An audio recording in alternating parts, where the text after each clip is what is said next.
Well, let's talk about some of the recent developments in the currency war, which, by the way, I think the United States is going to win.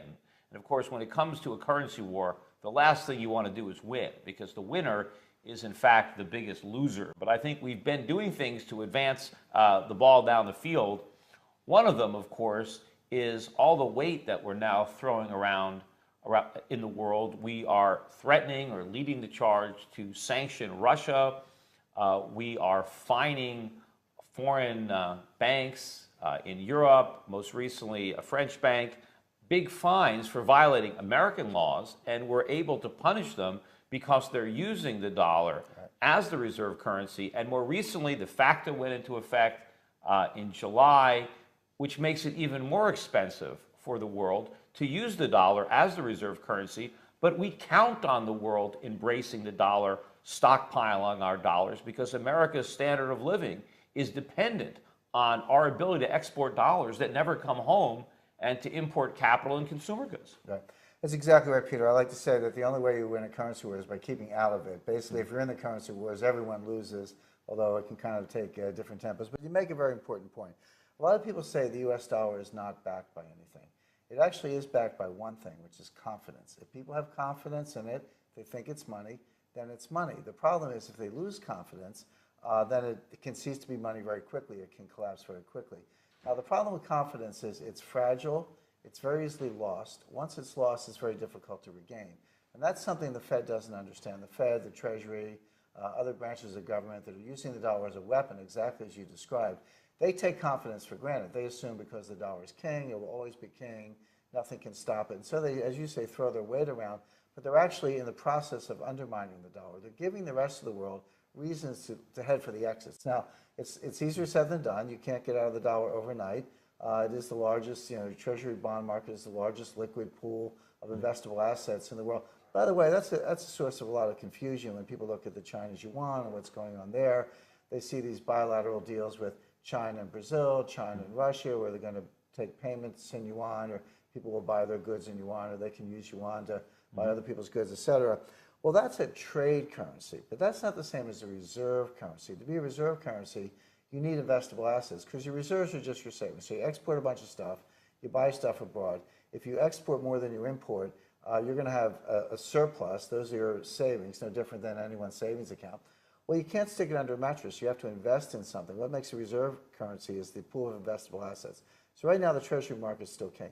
But the whole world is looking around saying, how can we get out of this? How can we create new assets, perhaps new currencies, developments with the BRICS banks?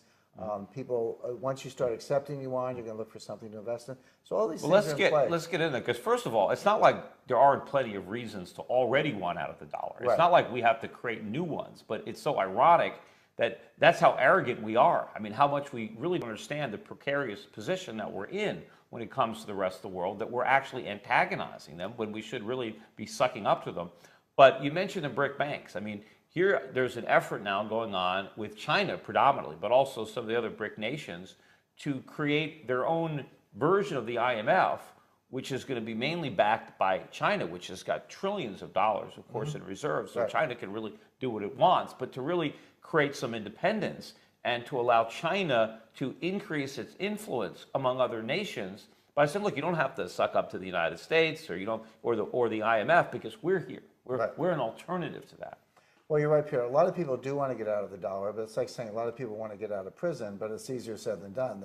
So what the world is doing is organizing a jailbreak, if you will, to get away from the dollar. And all the things you mentioned and a lot more are all sort of straws in the wind, but if you connect them all, you can see this pattern emerging. So number one, the BRICS banks. So Brazil, Russia, India, China, South Africa, the 5 BRICS members, started this bank with a $100 billion contingent reserve arrangement. So let's say you're Brazil and I'm India. I have a currency crisis. Well, I can borrow money from you, or you could lend money. China could lend money to either of us, et cetera. And that prevents these sort of run on the bank. Remember back in the early 90s when George Soros famously broke the Bank of England.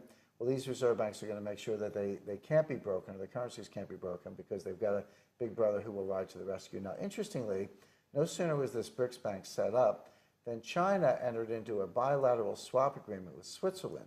And I found that fascinating, because now the Swiss National Bank in China can swap yuan for Swiss francs, suddenly China can get their hands on as many Swiss francs as they want. They could lend Swiss francs to Brazil, because a lot of people say, well, what good does it do if China lends yuan to Brazil? What's Brazil going to do with the yuan if nobody takes them? Fine, but now suddenly they could show up with Swiss francs. There's nobody in the world who won't take the Swiss francs. So, and of course, there's a lot more francs now because of all the euros the Bank of Switzerland has been buying to keep the Swiss franc down, much the way the Bank of China has had to buy dollars to keep the yuan down. But also, you mentioned these bilateral currency deals. These are happening all over the place now. You're seeing a lot of countries now, particularly with Russia, and their desire now to get out from under the U.S.'s pressure that we're putting on them. By necessity now, they have to find ways to conduct commerce without involving dollars. But you're seeing it in Asia, you're seeing it in South America.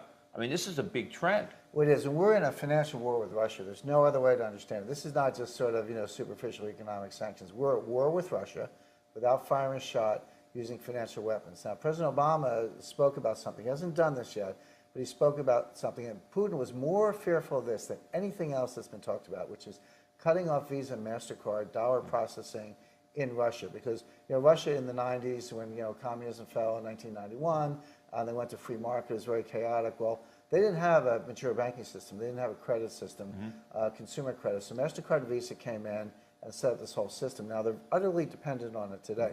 Now, Putin's, people say, why is Putin doing what he's doing? He doesn't care what Obama thinks, but he does care what the Russian people think. His popularity is about close to 90%. The opposite of Obama's, which is now down at 40, Obama's plunging low. to 40, but Putin's pushing 90. But if you cut off Visa and MasterCard, watch the Russian people turn on them, because that hits them in the pocketbook.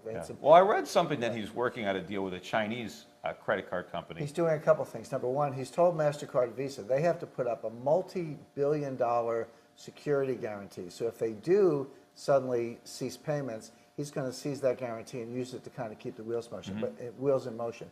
But the other thing he's doing, you're right, Japan, China, and others do have mature credit cards. In China, I think it's called the Unicard, if I'm not mistaken, but they have a very well-developed credit card. You could bring that to Russia. So combine that with the petrodollar deal. The Saudis feel stabbed in the back because of U.S. détente with Iran. So all of the legs of the stool are being pulled out. China wants to get out from under the dollar. They're buying gold. That's very clear. Russia wants to get out from the dollar so they're not victimized in the financial war. Saudi Arabia wants to get out from under the dollar because we don't guarantee their security anymore. And there's a lot else going on. The Swiss are joining in. So it doesn't happen overnight. It happens in small stages. But at the end, in the end game, it could happen very quickly. And any investor who doesn't have some gold as an insurance policy is taking enormous risk. And I think that Obama is overestimating our strengths here, or underestimating our weaknesses, because we're not equipped to fight this financial war, given how dependent we are on foreign capital flowing into the country. So we really can't win this war.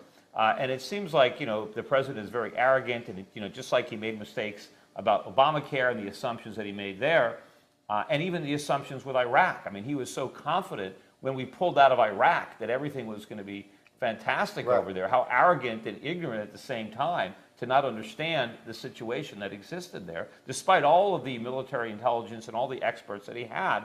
And so I think he's making an even bigger mistake playing with fire here by trying to challenge the world to a financial war that we can't win, that we can only lose. But you mentioned gold, and I want to, of course, talk a little bit about gold. And first of all, what about internationally? If the world really wants to get out from under the dollar, which of course is the single largest reserve currency, I mean, not as big as it was, I mean, you would think that they would want to be building up their gold reserves, that the countries that have the biggest dollar reserves would have the biggest vested interest in accumulating as much gold as they can to replace the dollar as a reserve backing up their own currencies. Well, they actually are. That's going on. I talk about this in my book, The Death of Money, and China is a very good example. Now, China officially says they have about 1,000 tons of gold, but we all know that's not true. They have some number. No one knows exactly what it is, but you can make a reasonable estimate that they actually have 3 or 4 or perhaps even 5,000 tons of gold. Now, that's not just guesswork. How do we know that? Well, we know what their mining output is. It's over 400 tons a year. We know what their imports through Hong Kong are. They're about 700 tons a year. So you add that up, there's 1,100 tons. And I have information I talk about in my book that they're bringing gold in actually through military convoys coming in through Central Asia. That could be coming from actually Russia or Kazakhstan or elsewhere. So add that to the mix. So they're getting probably 1,500 tons a year. This has been going on for 5 years. So that's 7,500 tons.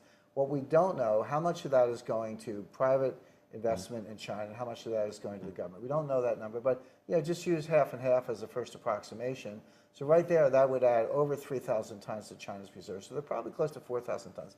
Now, there's been a lot of speculation that the reason they're doing this is they want to launch a gold-backed yuan currency to defeat the dollar.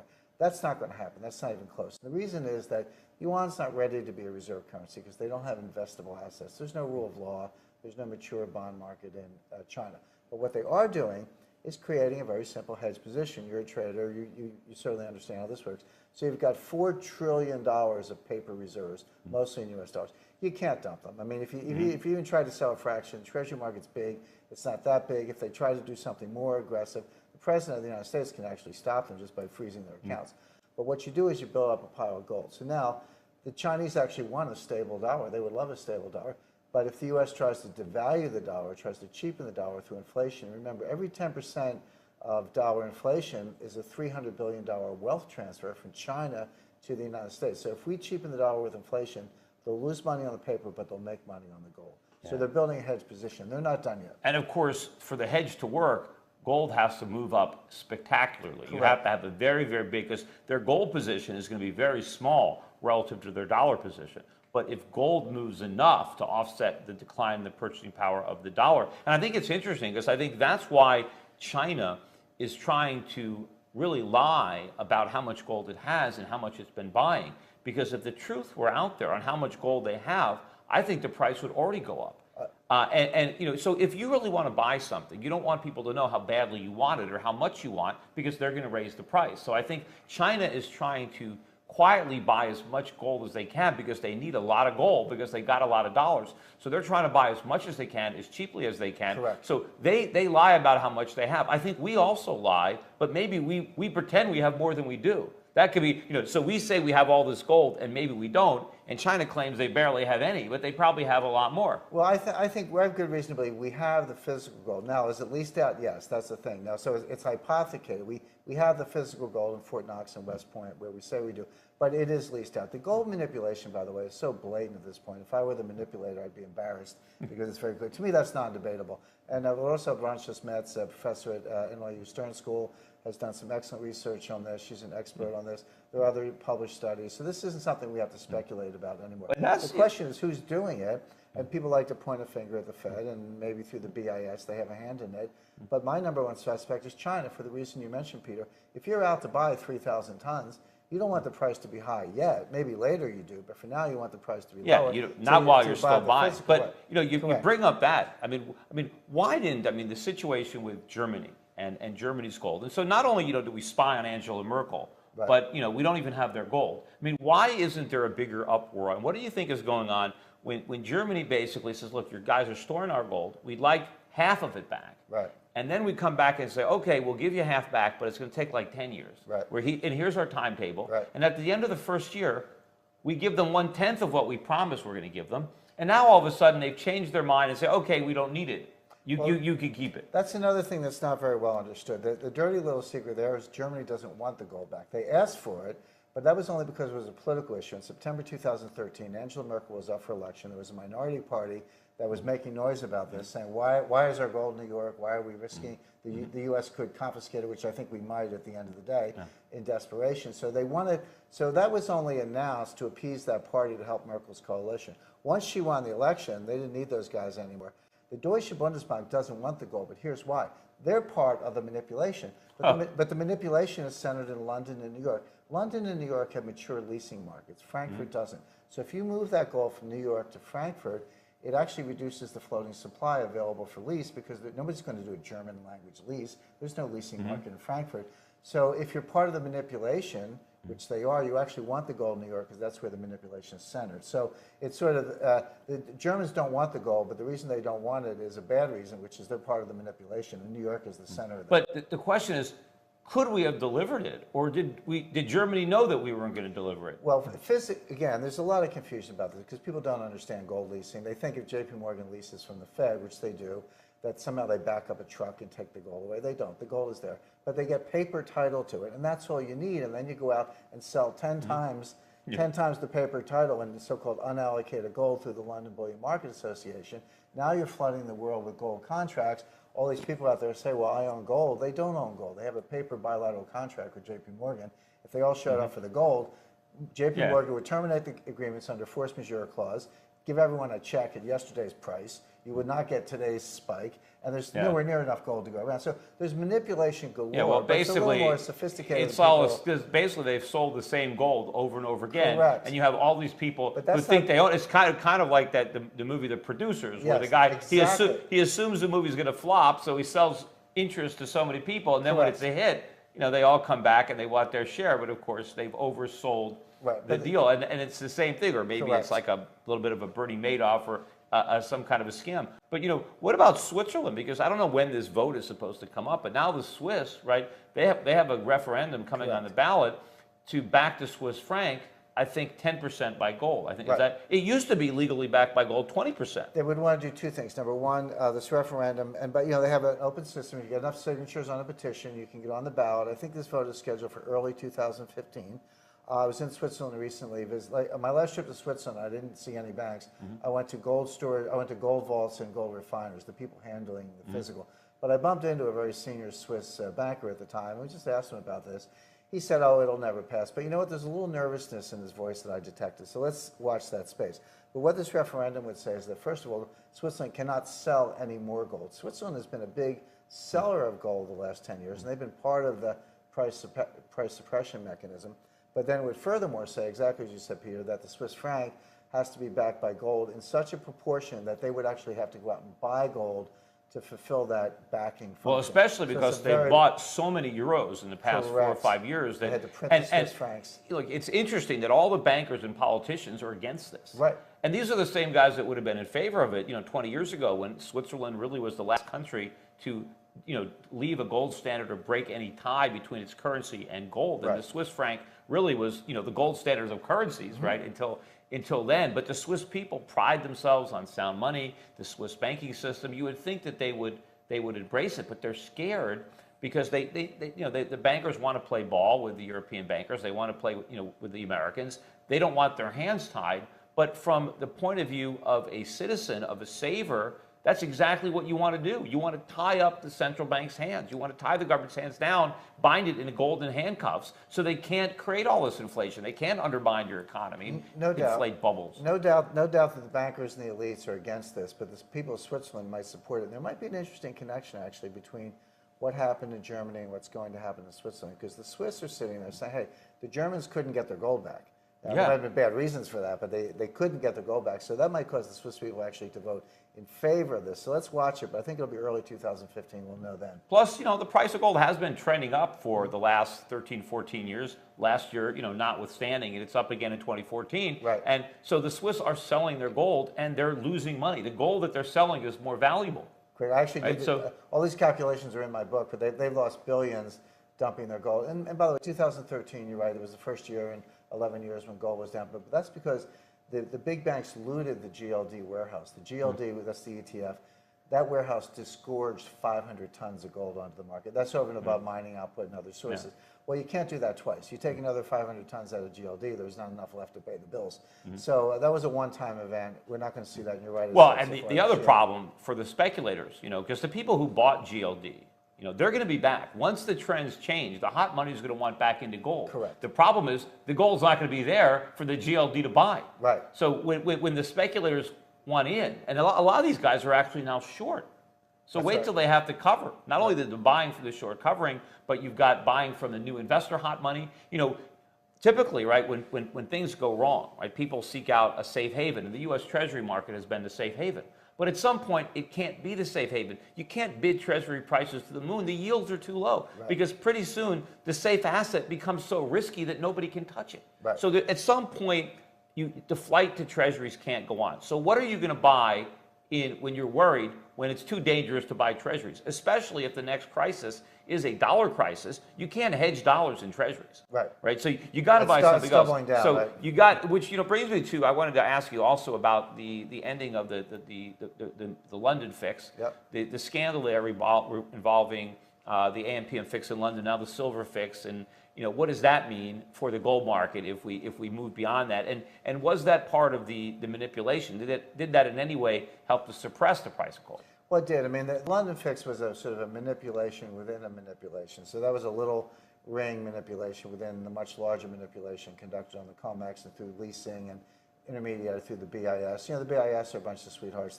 They fronted Nazi gold during World War II. The Nazis were selling gold to the BIS to get currency to buy weapons and other imports. And the president of the BIS at the time was an American. So you had an American president of a bank fronting Nazi gold to get money to kill GIs. That's how corrupt they are. So a bunch of sweethearts over there at the BIS, but they're in the heart of this thing.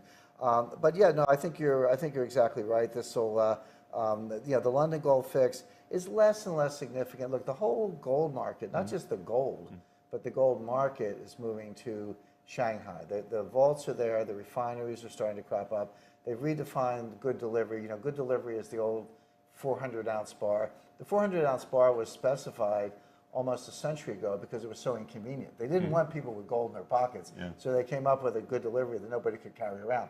The Chinese are going to the 1 kilo bar. 400-ounce bars can be what they call 2 nines, 3 nines, 99% pure. The 1 kilo bar that the Chinese like is 4 nines, so that's 99.99% pure.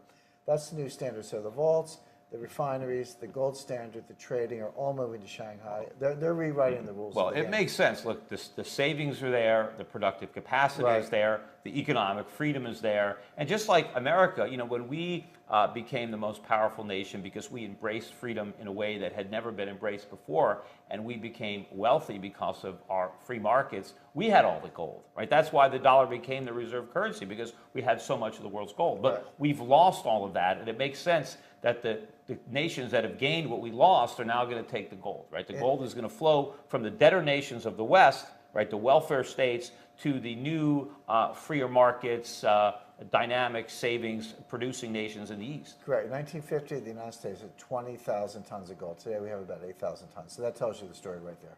Yeah. Now also, there are some people that argue that, look, the new gold are these digital currencies that, Bitcoin, people are saying is, this is gold for the digital age, gold 2.0, that, as these paper currencies fail, right, as we have these currency wars, and, I think the ultimate winner is gold, and certainly the death of money is the best thing for gold, because gold will never die. Gold is real money. But now you have people claiming that, no, that Bitcoin, or, maybe some other currency, but certainly the most people are behind Bitcoin. They have the biggest user base, the most fanatics behind Bitcoin, saying, no, Bitcoin can work. Bitcoin can now replace the dollar, the euro, the yuan, the yen, that the world can have confidence in this. And so the currency wars, or this inflation, is going to ultimately move everybody into cyber currencies that are created privately, that are not beholden to governments and central banks. What are your thoughts on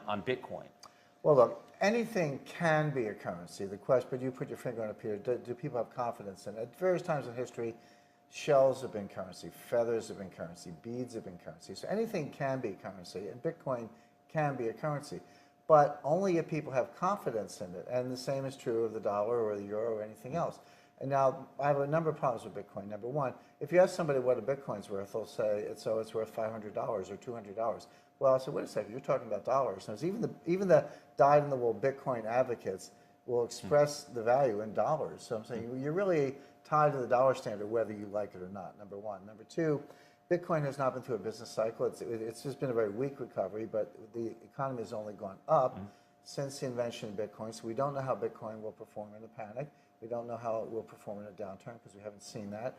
Third problem I have is that people don't understand the tax aspects of it.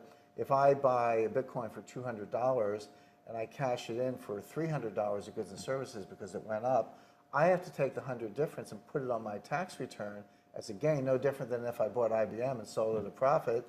I've got to report the Bitcoin gain. Well, I dare say no one's doing that, or practically no one's doing that, which means all the Bitcoin users are tax evaders. We know the IRS is used for selective political enforcement. We know how corrupt the Justice Department and the IRS are.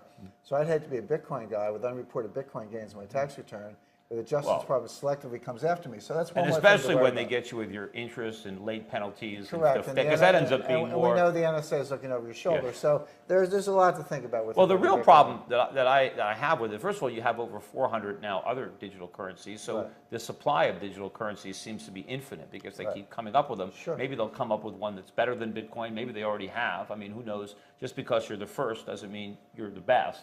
But the real problem is, absent a unit of exchange, there is no value in Bitcoin because there's nothing that you can do with it except give it to somebody else. People overlook the historic value of gold as a standalone commodity because people desire the physical properties of gold. Even if you aren't going to give your gold to somebody else in a transaction, you can use it. Right? Gold has a use. There are properties that make gold desirable, even if it wasn't used. But if you have a Bitcoin and if people lose confidence in them because they no longer want them, correct, then what can you do with it? Absolutely nothing. Right. There's no floor on that, and you're absolutely right about it. Gold is genuinely scarce. People talk about rare earths. These particular minerals that are used in certain applications and engines. Gold is more rare than rare earth. First of all. And the other thing is people think Bitcoin is cool because it's a digital currency. The dollar is a digital currency. You and I may have a few bucks in our pocket when we walk around, but credit cards are digital. Payment online is digital. Electronic bank account, wire transfers. The Treasury market hasn't had a paper Treasury certificate since 1982. So the dollar is a digital currency. Bitcoin's a digital currency. Good luck to all of them. They're all based on confidence, and when confidence is under stress, people go to gold. Yeah, I mean, people say, hey, we don't want dollars because they don't have any intrinsic value, so let's take a Bitcoin, but neither does it. And yeah, ultimately, I think it's going to collapse. To me, it's like tulip mania. And I think what really empowered Bitcoin in 2013, I think, was the fact that was the year that gold did poorly. And since Bitcoin kept rising, people could make the argument, you see, Bitcoin is better than gold because look, gold is going down, Bitcoin is going up, it's a better store of value, it's a better hedge. And of course, you had a big vested interest among the early adopters who got these things for nothing to spend money drumming up a market to create the sense of value and greed because they need an exit strategy. They have to be able to sell their Bitcoins, so they have to create a lot of hysteria, a lot of enthusiasm among as many people as possible. But I think the problem now for Bitcoin is that you have a lot of people that bought Bitcoins for $1,000, $900, $800. They're not so excited about it. Maybe they're hoping that it'll come back up, but when it rolls over and they're back down to 400, 300, 200, we know how people act. I think there'll be a big sellout. And then when there's a real crash in Bitcoin, and a lot of people have lost a lot of money, as you said, once you lose confidence, you really can't rebuild it. But I think the one store of value, something that has a historical precedent as being money for thousands of years, gold. I think gold is going to shine very, very brightly in this environment. And hopefully, I think if we can return to a monetary system based on gold instead of the fiat system that we have now, we'll have much sounder economy. We'll have smaller governments. We'll have more freedom. We'll have more prosperity. We won't have all these trade imbalances and big current account deficits, and we won't have booms and busts with all these big bubbles with spectacular rallies and even more spectacular collapses. Right, I agree. How much longer do you think we're going to wait, though? That's a lot of people want to know. Our clients, have been buying gold. Sure. How much longer do you think this can go on? Well, the thing is, it might go on longer than people expect, and here's why. I think that sovereign banks and central banks and sovereign governments are on their last legs. But there's one card left, one trump card left for the international elites to play, and that's the IMF and the SDR, the special drawing right. Now, I know the special drawing right is just another foreign fiat currency. I know it's not backed by anything. I'm an expert on SDRs.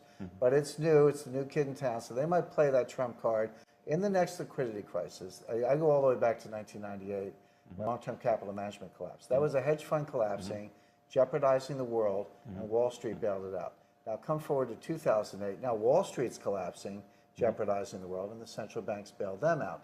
In the next crisis, soon to come, it'll be the central banks and the sovereigns themselves who are collapsing. Now, who's bigger than a sovereign? There's only one name in the world, which is the IMF. So but the IMF gets its money from the very sovereigns it's trying to bail out. They don't need to get money, Peter. They can print money. That's what's so the normal lending operations, yes, they borrow money and lend it out. They have a balance sheet. You're exactly right. But they can print SDRs. They don't need to get the money from anywhere. It's like they can add another layer to the Ponzi scheme somehow. Right. Now I think it might fail at the end of the day. I'm not a big fan of fiat SDRs. I'm not saying that. What I'm saying is don't underestimate the ability of sovereigns to play one more trump card. And then the at ultimate the end crisis, of the day, it will be gold. the ultimate crisis isn't going to be the liquidity crisis, but an excess of liquidity, because all that money that's being created, that's the crisis. Because now the money collapses. See, everybody is worried about the asset prices going down. Oh, the stock market comes down, the real estate market comes down, the bond market comes down. But they forget, what if the dollar crashes? What if all the money they print to prop up all these asset prices collapses the currency that everybody actually wants? Because you don't really want the assets. You want what you can buy when you sell them. You want what you can buy with the income that they produce. And if you can't buy anything because they had to create so much money to prop up the values that it's practically worthless, that is the real crisis, right? And that is why people need to have gold. Because when that crisis hits, that's the one place, really for sure, that they'll be able to hide. But I still think, if you have real, tangible, productive assets in other countries, things are still going to have value. I mean, when you have a currency crisis like that, it's the paper wealth that evaporates. I mean, the factories are still there. The resources, the plant and equipment, that productive capacity is still there. The question is, who's going to own it? And who's going to have claim to the production, the output of those assets? The guy who's getting ready for that is Warren Buffett. Warren Buffett's last two big acquisitions were a railroad, oil and natural gas. So Warren Buffett's the guy dumping paper money, getting hard assets. The dollar can go to zero, and he still owns a railroad, exactly as you described. Well, I wouldn't be surprised, because if you look at the way he says, he talks up the paper economy, he talks up the U.S. economy, he talks up Obama. Buffett's dumping paper money, getting into hard assets. Investors should do the same. All right. Well, on that note, let's talk about some of the recent developments in the currency war, which, by the way, I think the United States is going to win. And of course, when it comes to a currency war, the last thing you want to do is win, because the winner is in fact the biggest loser. But I think we've been doing things to advance the ball down the field. One of them, of course, is all the weight that we're now throwing around in the world. We are threatening or leading the charge to sanction Russia. We are fining foreign banks in Europe, most recently a French bank, big fines for violating American laws, and we're able to punish them because they're using the dollar as the reserve currency. And more recently, the FACTA went into effect in July, which makes it even more expensive for the world to use the dollar as the reserve currency. But we count on the world embracing the dollar, stockpiling our dollars, because America's standard of living is dependent on our ability to export dollars that never come home and to import capital and consumer goods. Right. That's exactly right, Peter. I like to say that the only way you win a currency war is by keeping out of it. Basically, if you're in the currency wars, everyone loses, although it can kind of take different tempos. But you make a very important point. A lot of people say the U.S. dollar is not backed by anything. It actually is backed by one thing, which is confidence. If people have confidence in it, they think it's money, then it's money. The problem is if they lose confidence, then it can cease to be money very quickly. It can collapse very quickly. Now, the problem with confidence is it's fragile. It's very easily lost. Once it's lost, it's very difficult to regain. And that's something the Fed doesn't understand. The Fed, the Treasury, other branches of government that are using the dollar as a weapon, exactly as you described, they take confidence for granted. They assume because the dollar is king, it will always be king, nothing can stop it. And so they, as you say, throw their weight around, but they're actually in the process of undermining the dollar. They're giving the rest of the world reasons to head for the. Once you start accepting yuan, you're going to look for something to invest in. So all these things are in play. Let's get in there, because first of all, it's not like there aren't plenty of reasons to already want out of the dollar. It's not like we have to create new ones, but it's so ironic that that's how arrogant we are. I mean, how much we really don't understand the precarious position that we're in when it comes to the rest of the world, that we're actually antagonizing them when we should really be sucking up to them. But you mentioned the BRIC banks. I mean, here, there's an effort now going on with China predominantly, but also some of the other BRIC nations, to create their own version of the IMF, which is going to be mainly backed by China, which has got trillions of dollars, of course, in reserves. So China can really do what it wants, but to really create some independence and to allow China to increase its influence among other nations by saying, look, you don't have to suck up to the United States or the IMF, because we're here. We're an alternative to that. Well, you're right, Peter. A lot of people do want to get out of the dollar, but it's like saying a lot of people want to get out of prison, but it's easier said than done. So what the world is doing is organizing a jailbreak, if you will, to get away from the dollar. And all the things you mentioned and a lot more are all sort of straws in the wind, but if you connect them all, you can see this pattern emerging. So number one, the BRICS banks. So Brazil, Russia, India, China, South Africa, the 5 BRICS members, started this bank with a $100 billion contingent reserve arrangement. So let's say you're Brazil and I'm India.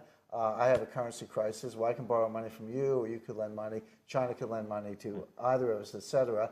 And that prevents these sort of run on the bank. You know, remember back in the early 90s when George Soros famously broke the Bank of England. Well, these reserve banks are going to make sure that they can't be broken, or the currencies can't be broken, because they've got a big brother who will ride to the rescue. Now, interestingly, no sooner was this BRICS bank set up than China entered into a bilateral swap agreement with Switzerland.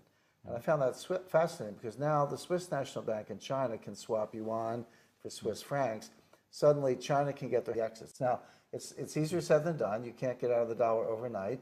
It is the largest, you know, Treasury bond market is the largest liquid pool of investable assets in the world.